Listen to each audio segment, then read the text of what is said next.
Welcome to another awesome CyberPunk video. Today we'll be delving into the lawsuits levied against CD Projekt Red.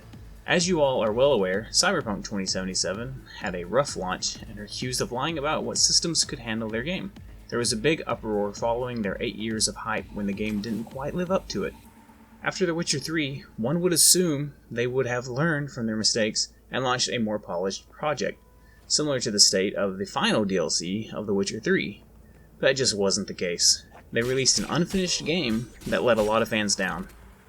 They have since released patches that have helped improve the game dramatically.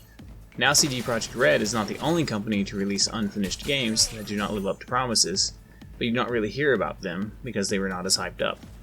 But why is CD Projekt Red being sued when other companies do not get sued for the same things? Well, they made a huge mistake. Well, that's right, they apologized and offered refunds, trying to do the right thing for their fans. As a business, you cannot do this.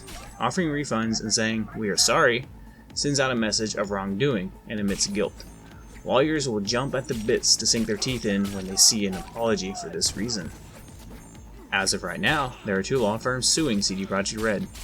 I do not have the info on who their clients are at the moment, but I cannot imagine there are any big investors involved in the suit.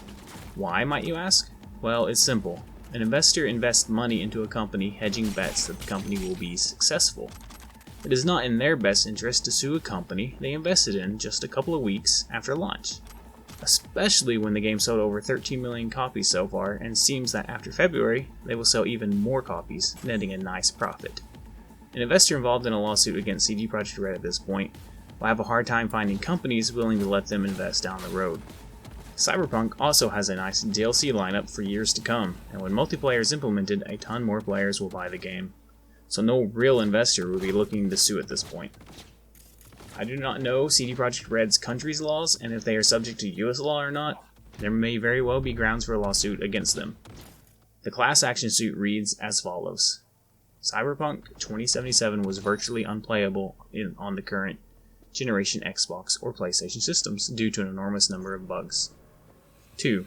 As a result, Sony would remove CyberPunk from the PlayStation Store, and Sony, Microsoft, and CD Projekt Red would be forced to offer full refunds for the game. Consequently, CD Projekt Red would suffer reputational and, something I can't pronounce, harm. 4. As a result, defendants' statements about its business, operations, and prospects were materially false and misleading, and/or lacked a reasonable basis at all relevant times. When the true details entered the market, the lawsuit claims the investors suffered damages. Now that said, CD Projekt Red feels they have a good chance of defeating this lawsuit and are planning on fighting vigorously to stop it. In the end, they may pay the investors that are suing them back and tell the investors to off. Any investor involved in the lawsuit could lose out on a huge opportunity if they fail to win the case. While what CD Projekt Red did may not be right, and the fact that other game companies get away with it doesn't mean they should.